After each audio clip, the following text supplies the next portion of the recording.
Hi guys, Ren here and welcome to the workshop.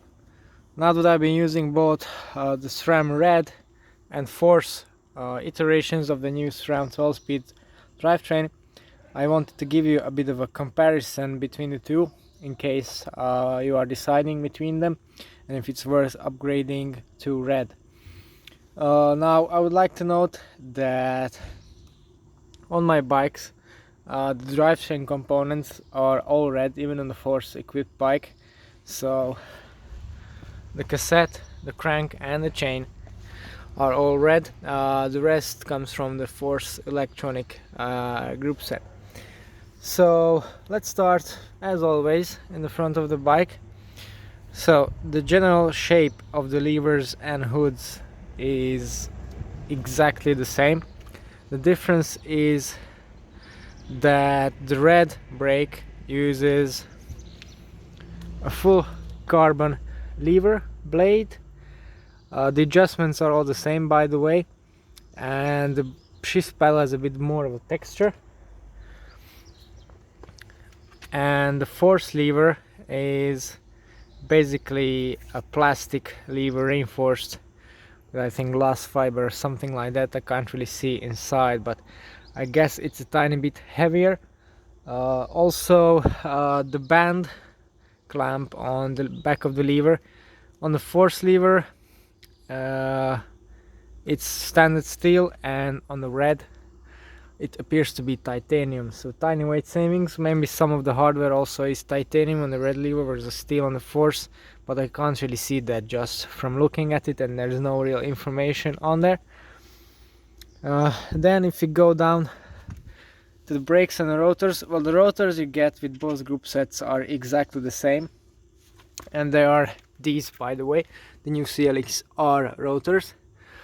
These were already on my wheel set, so I didn't change them. These are the older spec CLX2s.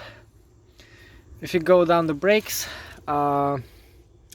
then there comes a bit of frustration with me in terms of the Force group set. And it's not at all about the function, because the brakes work exactly the same. They're very nice in terms of power and modulation both, but I like to equip my bikes with the same style of components just to have compatibility in case something goes wrong. I can change it from one bike to another, and I wasn't really aware of this, but with the Force brake there is a bit of a problem. As you can see, it has a completely different shape, which might not be a problem. If I look at the Red brake, it's much more pared down, a much lighter unit, but again, that's not the point. The point is that the Force brake uses a completely different brake pad, which is a bit annoying because even the old Force 1 brake used this kind of brake pad, the HRD brake pad, and it also uses a different style of brake hose, which is also a bit annoying. So the Red brake has this banjo at this end,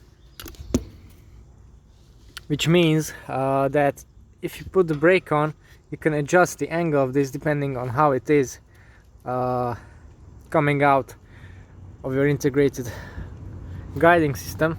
I'm sorry, I'm fighting with the dog a little bit here. So with the Force brake, however, the situation is a bit different, because you can just have it straight in line with the caliper, because there is no banjo, only this olive style insert at the end, which, as you can see in this boom frame in particular, creates this kink in the hose, which is not very nice at all. And again, if you want to change hoses from one to another, it's a bit of a problem because they're different.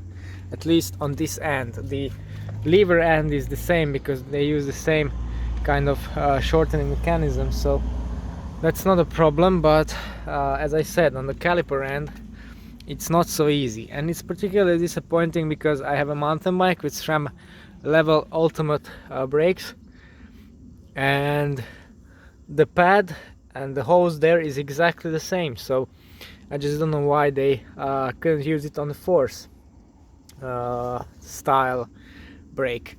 Then when it comes to bleeding, now this is an upgrade from the old Force one, because the Force 1 brake didn't have the port for the bleeding edge tool, which makes bleeding a bit quicker, but now the Force AXS does have it, so that's the plus side. Then if you go further down the bike to the cranks, now this is a dub crank with an integrated aero power meter, 50 tooth. You can get this at Red level. The biggest weight difference that exists between the two group sets is at the crank itself. For the complete group set, it's 200 to 250 grams depending on the configuration. Here I have the Red crank in the cross/gravel configuration with a 24mm GXP axle, which now is also available on Force level.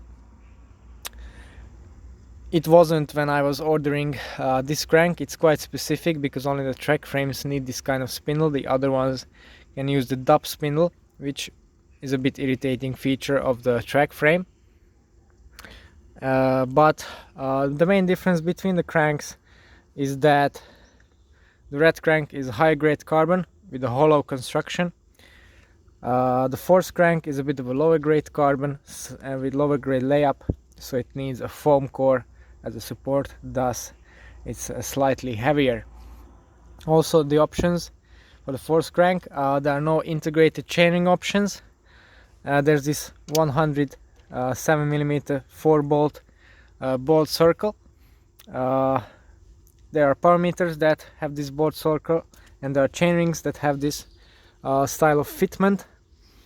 Double and single rings as well, although the aero chainrings are direct mount, they come instead of the spider, so that's a bit different. I have a set of a double Force chainring set just in case I need a double set, and it fits on this type of spider, and I also have a Red front mag to go with it, so I can just swap to a double setup if needed. One thing to note, that on Force level, the Pro level 5037 is not available, only the 4835, but I don't think really that is a problem, because if you're in hilly terrain, you're not going to use that 5010 anyway, and 4810 is going to be plenty. Now in terms of cassettes, what is the difference? Now the Red cassette is lighter, slightly lighter, and it's a one-piece steel construction like Red cassettes have always been. The Force cassette is a pinned construction, but now no longer can any of them damage the free hub because they're XDR free hubs, they're thread on, so there are no splines to damage, which is a good point.